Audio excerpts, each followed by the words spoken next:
quiet, numbskull. I'm broadcasting. Welcome, ladies and gentlemen. My name is Jim. We have today AJ Hayes. This is the Cycle of Mayhem in plain sight. This episode is Season 1, Episode 9, I believe. And we have a title called Donald's Fault. I just want to remind you before we go any further, like and subscribe, share this with your friends, let them know. The only way we're going to get common sense spread around is if we talk about it and tell our friends about this show. Also, up there in the right-hand corner of your screen, you should be seeing something that says Day 67. That's Day 67 that the Afghan hostage crisis has been going on. We know that we have Americans and Afghani, special visa holders who are behind enemy lines, and there is nothing that's being done on the State Department level to get those people out. So without further ado, let's hear how it's Donald's fault from the man, the myth, the legend, Mr. A.J. Hayes, the commentator of Common Sense. I don't know about a legend. I'm no legend. I just tried to be the conduit of common sense. But anyway, okay. Yeah, yes. So thanks, ladies and gentlemen, for tuning in. Folks, like Jim had said tonight, Cycle of Mayhem in plain sight. Our topics tonight, Donald's fault, big question mark. And we also may have found, if you watched last week's episode, the one thing. We may have found it, and we're going to get into that tonight. We got a whole lot of things to go over with you guys tonight. A lot of activity going on, as I'm sure you're aware, and it does make it tough. Again, we're not a scripted show. We try to continue with the whole purpose of the show is to remove the smoke and mirrors, lift up the tarp, and show you things that are going on right there in plain sight, right in front of your face, under your eyes, for you to make that decision to decide what's going on, who's lying in your country, who do you trust, which way you should go, which way you should vote, and kind of sort out all the mess. So that's the purpose, and it's always been our objective here at the show. So I want to start off with just a recap from last week's show. And if you remember, we talked about, and we broke it down for you, Biden's mess. And I think that's kind of an understatement. But, quick recap, his mess with the border, disaster, drugs, economy, supply chain, which we did forget to mention last week, Jim. The supply chain was on his list of achievements or lack thereof. Foreign policy and, lack of law and order, on and on and on and on. We're not going to go through the whole list of his achievements in 9 months. But what we know is this all began 9 months ago as this journey, would you say, endeavor, the Biden saga began 9 months ago. Saga, that's what we'll go with, okay? 9 months ago, the Biden saga began, and most people with a little bit of common sense had, for those who were ding-dong, Trump is gone, celebrating and all that kind of stuff, there was people out there who had their doubts. Maybe they didn't like Trump, anything but Trump. But there was that, I would call it very early on, the anticipated headache. It started as an anticipated headache. And then as we follow the timeline, right around 3 months into it, it started to show, trying to keep it within one word, pathetic, this administration and this leader. And then as we started to approach the 6 month point, and remember, there's a lot of things going on in here. We're going to stop this, do this, do this. We hit 6 months, and it frankly just became embarrassing. And if you recall, when we hit the 8th month, it was horrific, which is right around the time, we just packed our bags and left Afghanistan, and our troops were killed unnecessarily. And as Jim started to show with the countdown, people were left behind. And now I was trying to find the right word for it. So again, it was anticipated headache we started off with from day one. 3 months pathetic. 6 months embarrassing. 8 months horrific. Where are we at now? I couldn't come up with anything else other than a full-blown nightmare. And, with that, with all this anarchy and chaos and madness going on, I have to say, where are, however you want to say it, is the Republican leadership pushing back? Asleep. Where are these Republican leaders?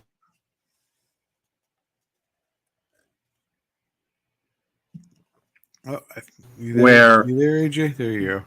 You lost you there for a second. And where are the Republican leaders? Where I lost you there for a second. Okay, we'll take it back. Technology. We're going to touch on that too, by the way, tonight. So where are our Republican leaders with this mess? Making appearances on conservative news stations and stuff like that, sticking their little head up, taking photo shoots at the border. All right, that's played out. That's not getting any action. There's nothing being done about it. Where's Mitch? Where's McCarthy? Where's Cruz? Where's Rubio? The list goes on and on. Look, they're good leaders, and they've shown to have way more accomplishments than the man that sleeps in the White House. But that being said, these little interviews they're doing and these little teasers that they're putting out there, for the conservative base to see, are not getting anything done.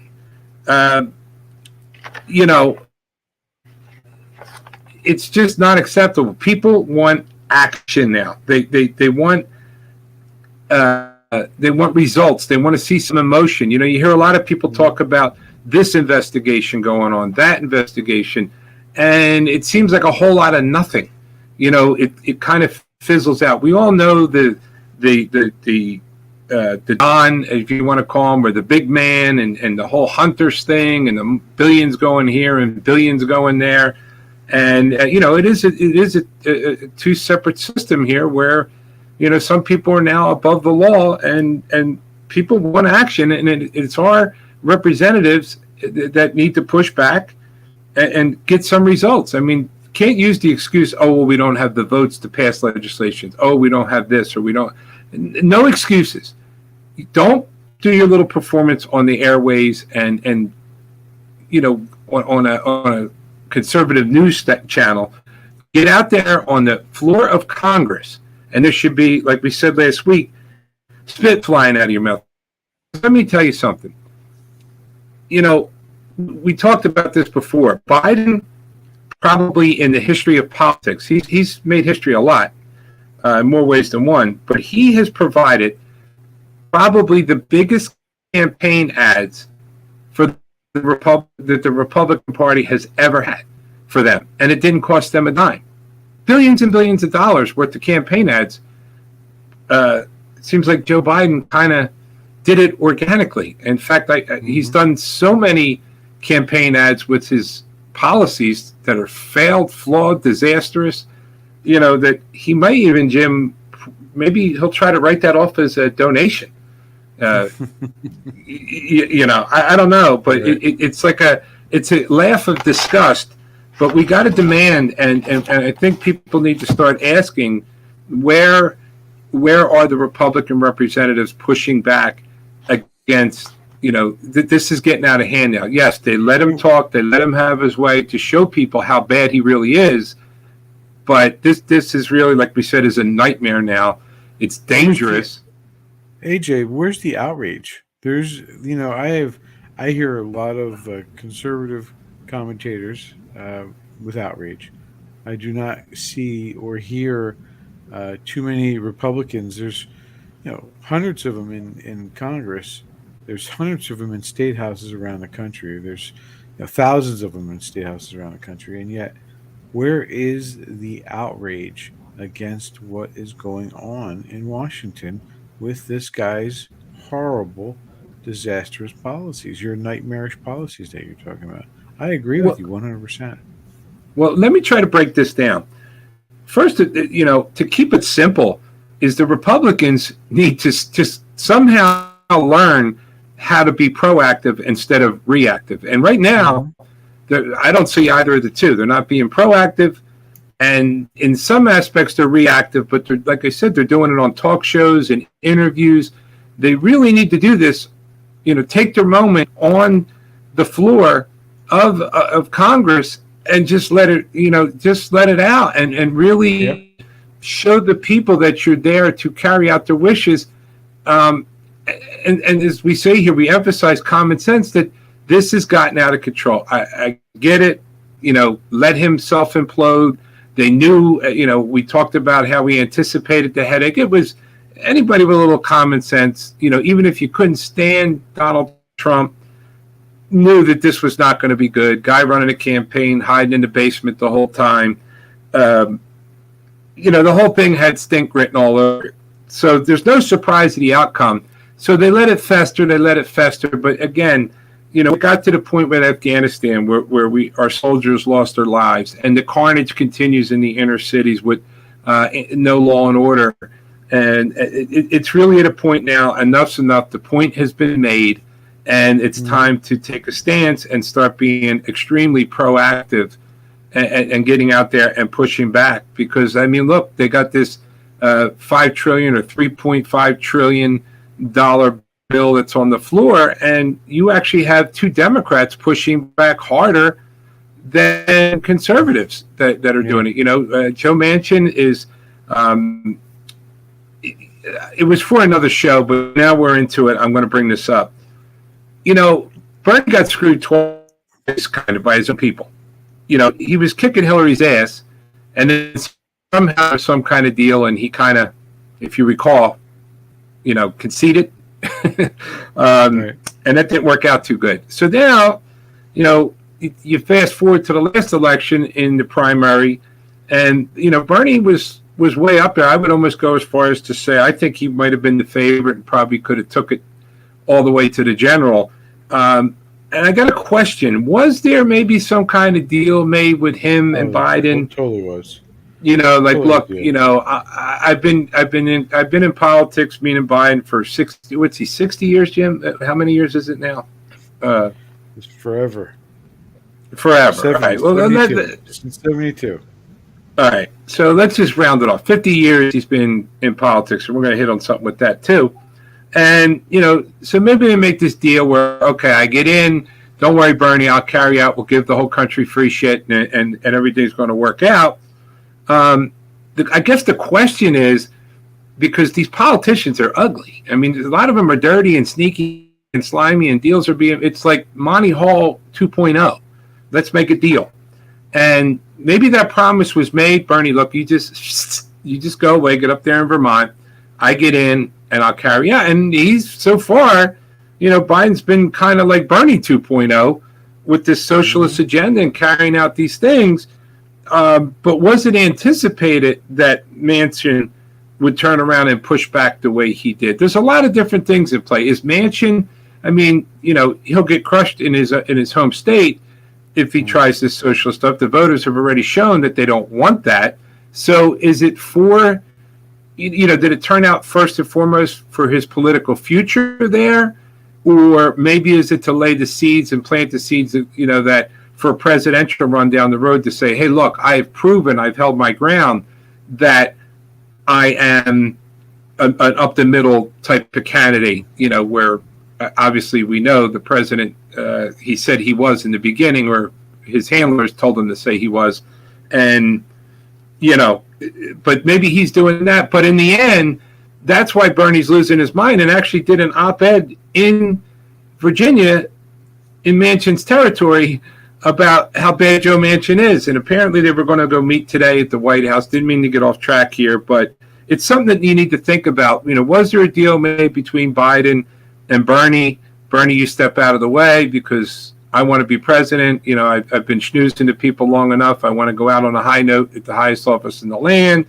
And, did Biden know that Manchin would stop it? You always got to have, three eyes open when you're dealing with these people, all of them. Now, what I want to talk about, like you said, Jim, is like the Republicans and why aren't they pushing back and all that. Look, the Democrats, simplifying it, they've had their playbook, and it's been used for years and years and years and worked for them very well. And they've had three main components of their playbook, depending on the political climate: abortion, Second Amendment, and race. And then if you Flip it around, depending on the climate, what's going on, what's the hot topic of the day, it's race, abortion, Second Amendment. Well, race, obviously, they've been playing that a lot, and getting the country to go against each other in a lot of different ways. That card was really working for them, and that part of their playbook. But just like anything else in life, eventually it's going to fizzle out. Right. Johnny Carson had a hell of a run, and then eventually, the Tonight Show's never what it really was when Johnny Carson was around.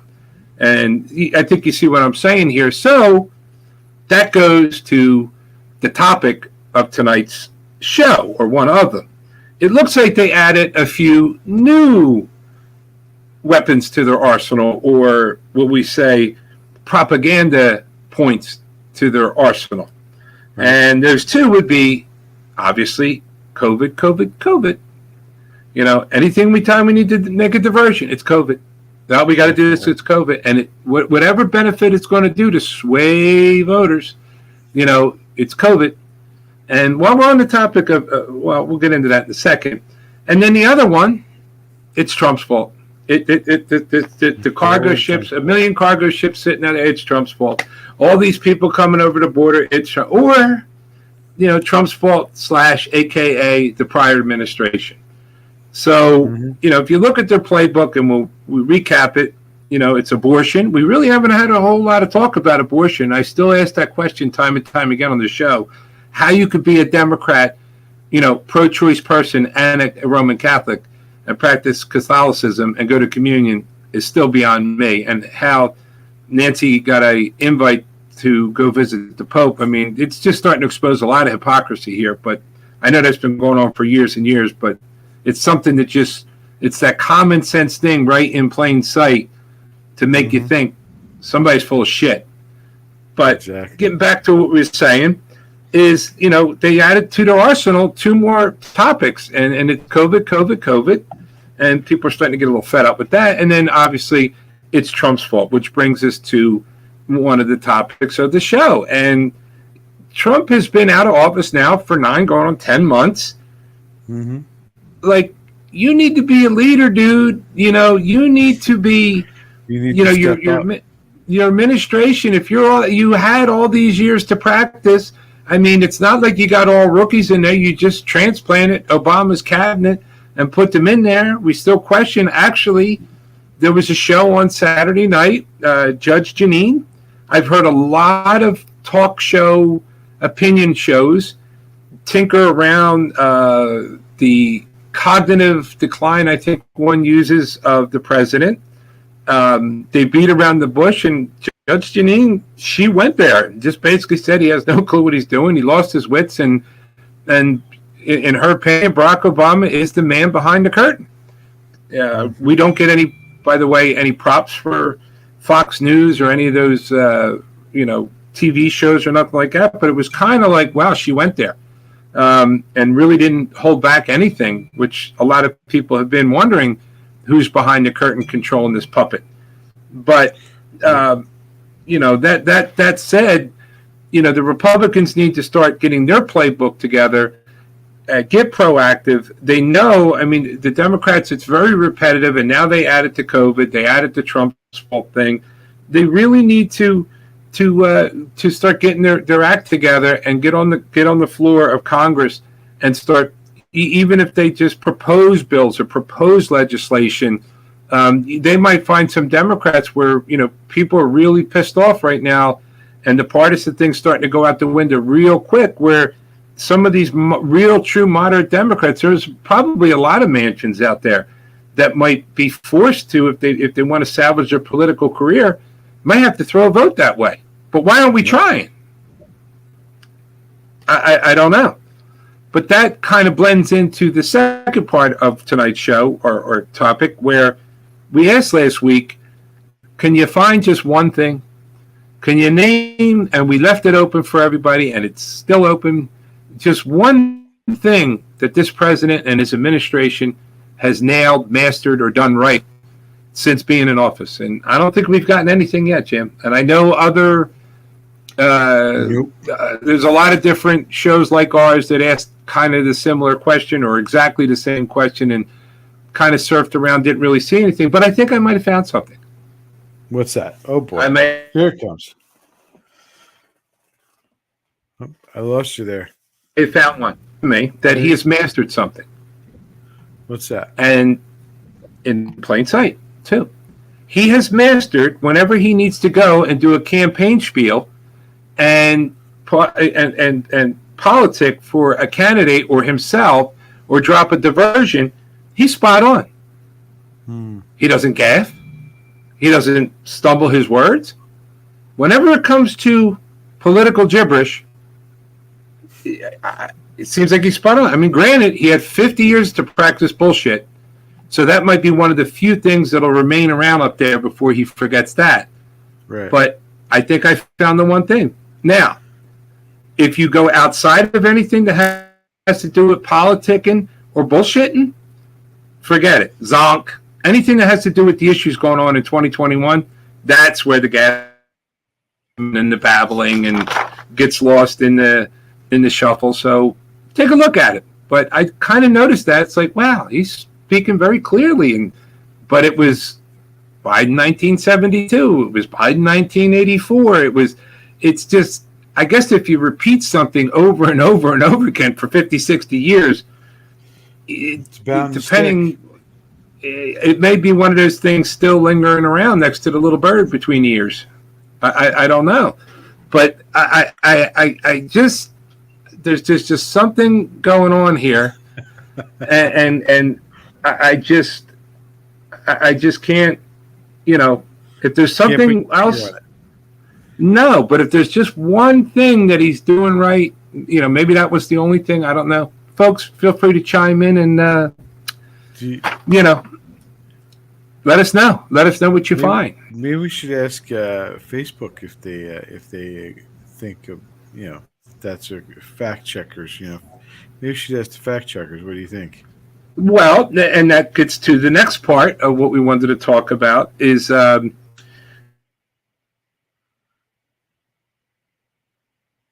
the social media sites and these apps and different types of platforms and stuff, how much did they really impact the election? And again, folks, I say this every time we bring up the last election. Not going to get into fudge votes, fudge ballots, or anything like that, but we touched on this a few episodes ago on how social media and these platforms, Facebook, Twitter, YouTube, Google, started doing little things. And in one case, like it baffles me that if you mention the word, let's say, Jim, we're streaming on Facebook right now. Masks. Masks don't do anything to protect you from COVID. It's a ruse. Oh, there it is. I think I lost you. So we get a flag for false information and all that. But is it consistent? So let's test it. Okay, we're going to get a little test. Let's try that again. Masks don't protect you from COVID. Okay. Look at that. See what we get. All right. Let's give it something different. I got it. Joe Biden is the best president of all time. Oh, my God. I call a red flag on that one. But did it come up automatically? It did. Let's try it again. Okay. Wait. Masks don't protect from COVID. And it flags you. Okay. Joe Biden's foreign policy is the best of all time. I don't think it works. You see, try it. You guys go on your Facebook pages and try it. Tell something, see if it flags it, and then tell another lie and see if it flags it. So it seems like there might be some bias when those little windows pop up as to what's the truth and what's not the truth. Something's going on here, which, makes one wonder. We touched on this months back or episodes back about how social media could have interfered. We won't say interfered, but could have swayed or overly accommodated certain things in the election. And we got to give props to Mark Levin, because he took that, not that he took it from us, we're just little guys, but he really broke it all down. And there's something that you should be aware of. And he did a really great thing. Again, we don't get any plugs for any personalities, but we will find their content. And sometimes we see content that we do, and later on, it's up there. And we kind of do pat ourselves on the back a little bit, saying, there's two of us doing this show. and we're kind of ahead of things a little bit sometimes. But there was 400. Definitely got internet issues. We're losing you there for a little bit. I lost you there for a little bit. What'd you say? 400? That's in that name when they cut us off. There was approximately, it's alleged that there was $419 million invested by Zuckerberg in the last election. And, one of the big investments was in a company, and we're going to break this down for you like we normally do, called the Center for Technology and Civic Life. Now, it was called the Center for Technology and Civic Life. Now, I find, not in all cases, but when you're going to do something that might not smell or pass the smell test, you add words in there like civic life. Kind of sounds like totally innocent. It's kind of like a cool thing. But is it a clandestine little thing that's not so innocent? And then there was another one. It was Center for Election Innovation and Research. So the first one, the Center for Technology and Civic Life, CTCL, and then Center for Election Innovation and Research, the CEIR. Now, when you dig deep into those things, it appears that 419 million trickled down in different tentacles and found its way in a lot of your local voting. And it was sometimes they'll use this cool word called a co-op, but basically what it was is a land where the private sector money and these two groups that I described for you here were like the saving grace and going to do a good deed and blend it with municipality, actually, county and state election procedure as, hey, we're going to help you out. We're going to make it easier. The problem was it seemed that this leaned to a particular party. And we always welcome you to go vet this and look at it yourself. And it was very clandestine the way it was done. There is, if you go to donate to a candidate, Jim, I believe it's $2,300 or $2,500 is the max you can donate to a candidate. Yep. Think about this, folks. So if you really like, let's say the governor running in Jersey or somebody else, and you got a couple extra, bucks, you could go up to $2,300, which we know in today's world isn't a lot of money. You could maybe have wrote your stimulus check and signed it over to your favorite candidate. But if you start playing around with these PACs and super PACs, you're talking millions. It's a real hypocrisy the way it works. And one of the other ways it works, and we could spend probably 50 hours and only just break the seal on this, when you see websites and such, they're very deceiving. And I'm going to say this, not all of them, by no means not all of them. A lot of them, in fact, the majority are legitimate websites for a great cause. But when you start seeing blah, blah, blah, blah, blah.org, you better check it out and make sure, indeed, it's legitimate. Sometimes people affiliate that .org with, it's an official state site or an official government site. Again, right. Not that it's all bad, but they love to infiltrate that stuff. And the 501c3s. There's a lot of very good nonprofit organizations out there. More good than bad. Mm-hmm. But it could be very deceiving that you think you're donating to a good cause. And this doesn't just apply to politics. It's anything, really. Know what you're getting involved in. But not to get off topic here, but what we're doing, what does this all have to do with? We're talking about the Republicans should be pushing back, and this country's in bad shape right now, and they need to be proactive and really get their their platform together and get moving on this. Where the left, we talked about their playbook and the different topics, and they added the 2 topics to it, the COVID and the blame Trump.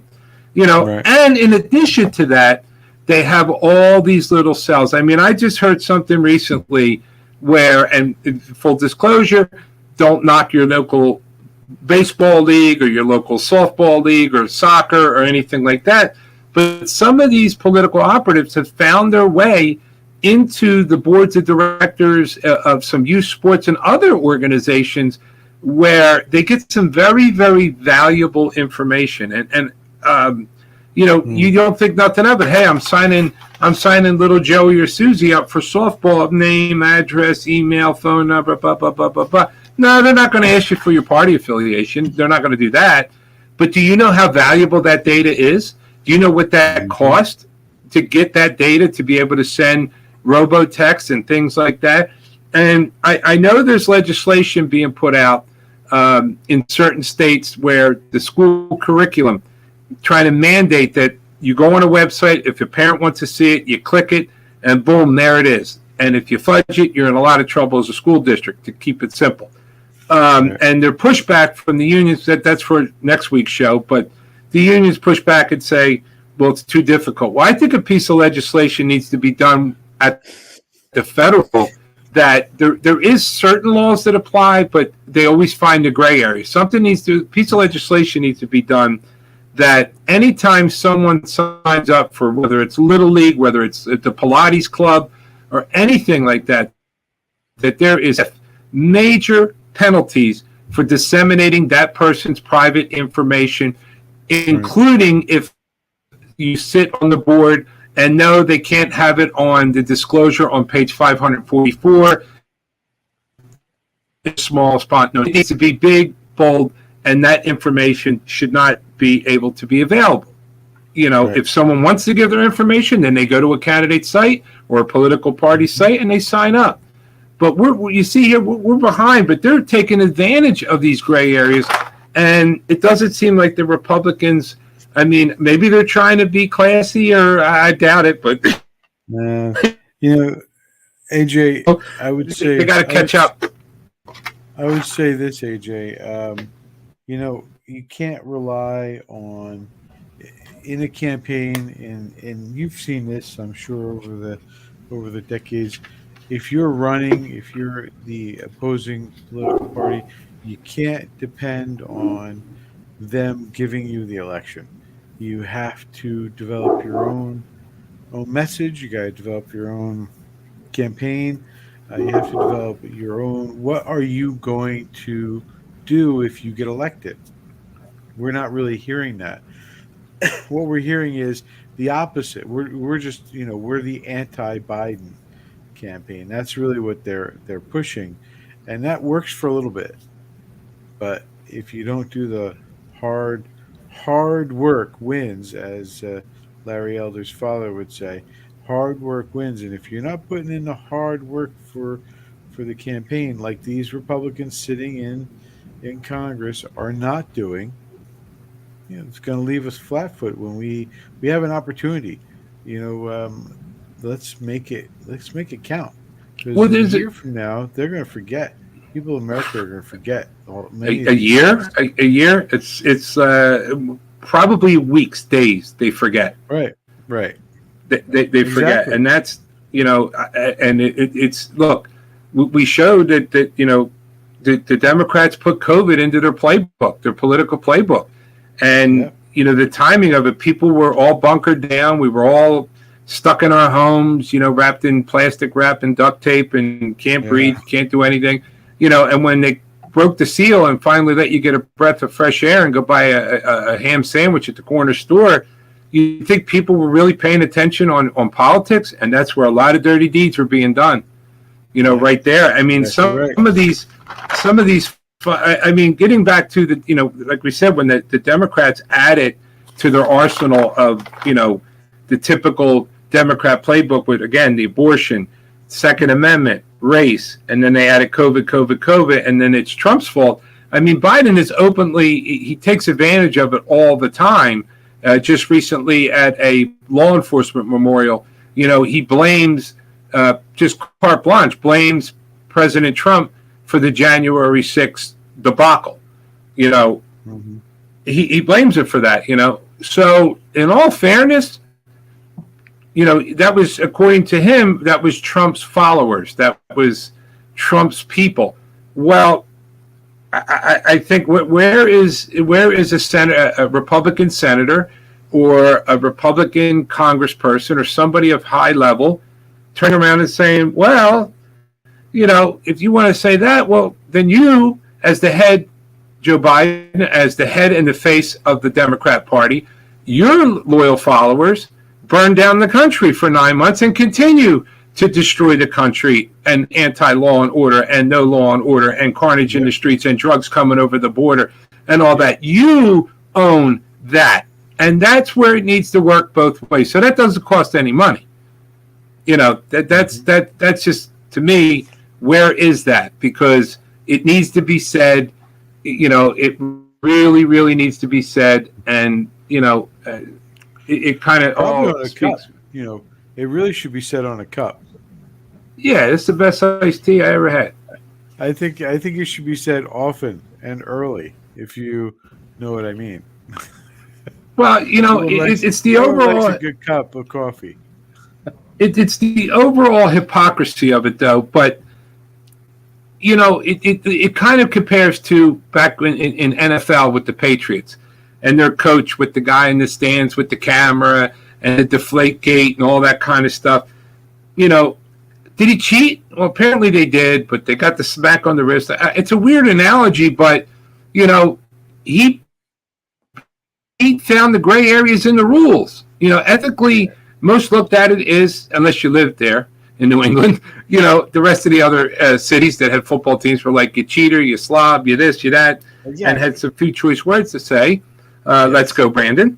But the thing was, Republicans need to start doing their homework. And there really, really appears to be behind so far, because when you start looking at the Democrats and that, what's her name down there, the Abrams in Georgia, that Senate race was key. And to my understanding, and again, please look this up and vet it, she created some kind of a .org or one of those type of sites. I don't know if it was funded out of the $419 million or not, called Happy Faces.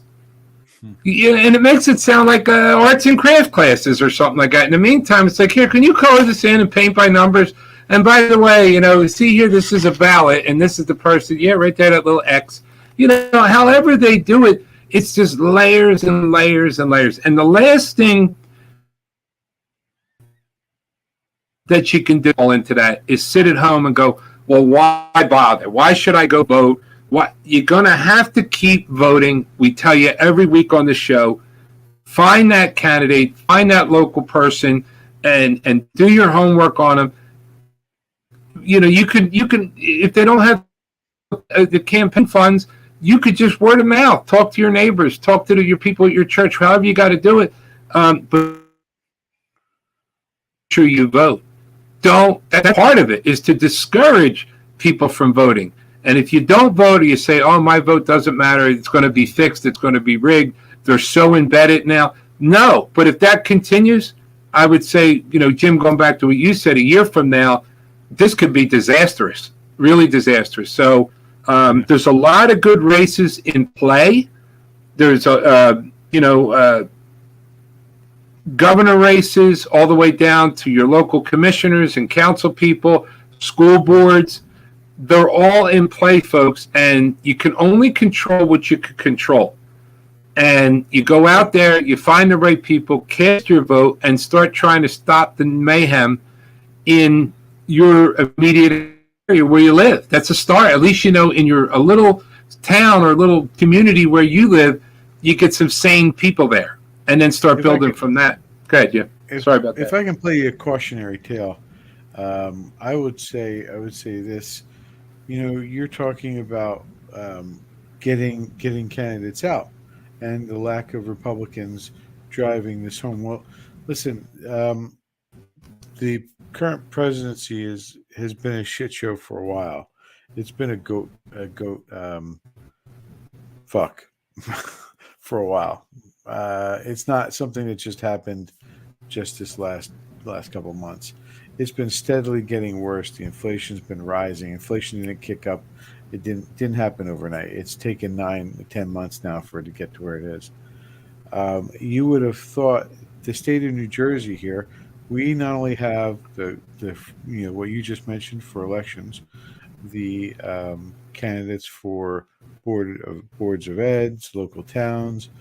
We not only have that, but we also have every single member of the House and the legislature, the Senate and the Assembly are up for reelection this year, along with the governor.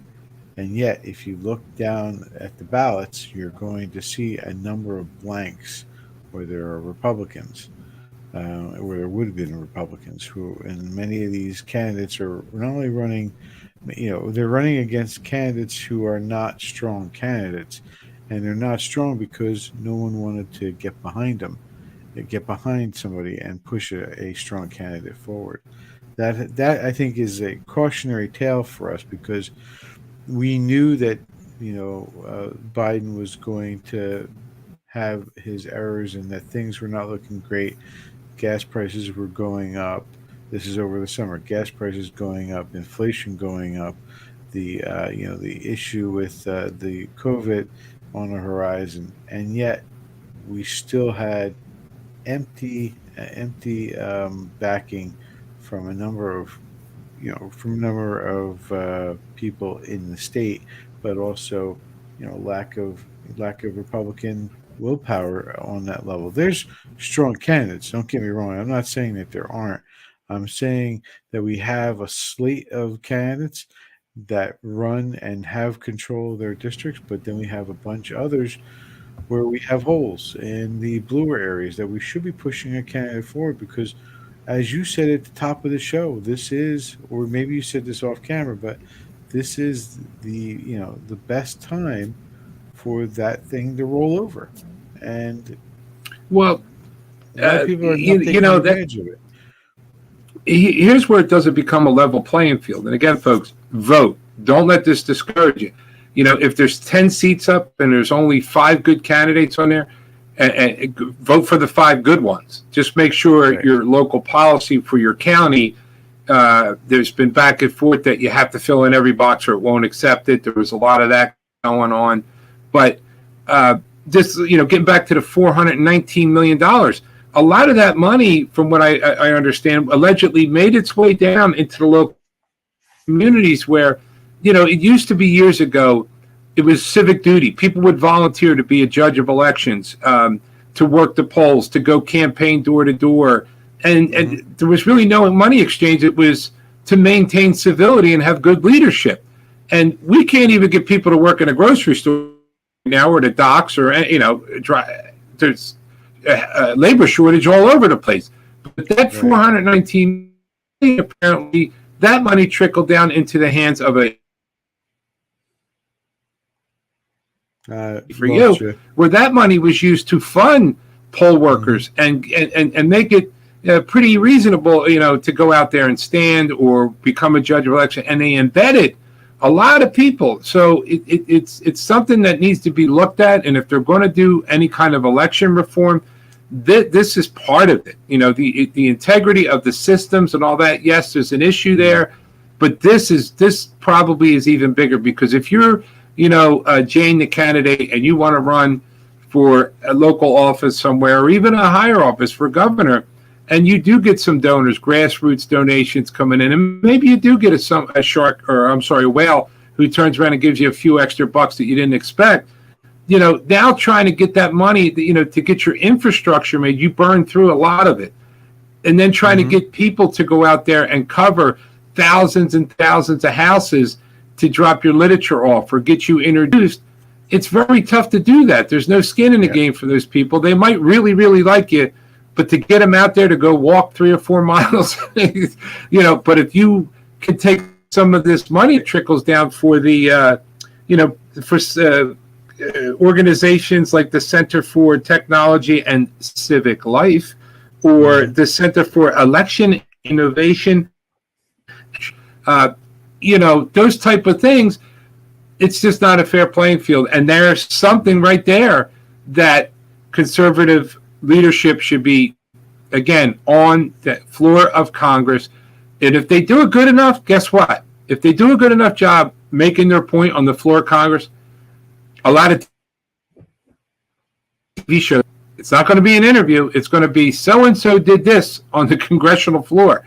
And they should be banging the table and demanding better, for the people. And it's time. I don't know. We say this every show, what next? But folks, that's why this show is called The Cycle of Mayhem. That's where the name came from. Because if you look at everything we went over with you tonight, you look at everything we went over with you in the past shows, it's one just cycle of mayhem and nuttier and over. And we need to stop the cycle of mayhem. If that means our show don't exist anymore because it's all stopped, I think we'll take that, won't we, Jim? You got it. And speaking of which, AJ, we are at 46 minutes, coming up on 47 minutes. I know you had a time limit on this show, so just want to make you aware of that. Well, the whole goal is it's not even about the time. It's about giving you everything without any fluff, without any commercials, without any BS or nonsense. Just, one of the goals with this show is to keep throwing the information out there, steering you in the right direction. And, we both want to thank you guys for tuning in and viewing. Remember, you can catch us every Wednesday night, here on Ballistic Patriot, Cycle of Mayhem, every Wednesday night, 8 p.m. sharp. And don't forget to check out the Brotherhood of Liberty every Sunday night. As we always say, we're not here to be some kind of viral, what do they call it, Jim? I'm not a tech guy, folks. But I don't know where you're aiming. We're not trying to go viral here and get 1,000,001 hits to be nice, because it's all about getting the message out. That's what we're doing this for, cutting off the fat, like we say, and steering you in the right direction. So thank you so much for tuning in. Hope to see you guys next week, and spread the word about the show, spread the word about the message, and share it with people.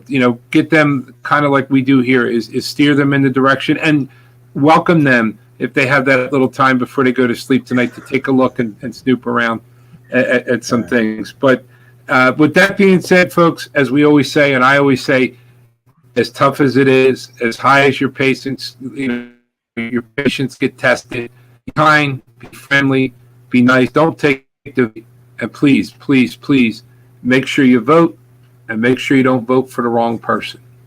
That's all I have, Jim. Exactly. All right, everybody. God bless, and we'll see you on our next show. Take care. God bless.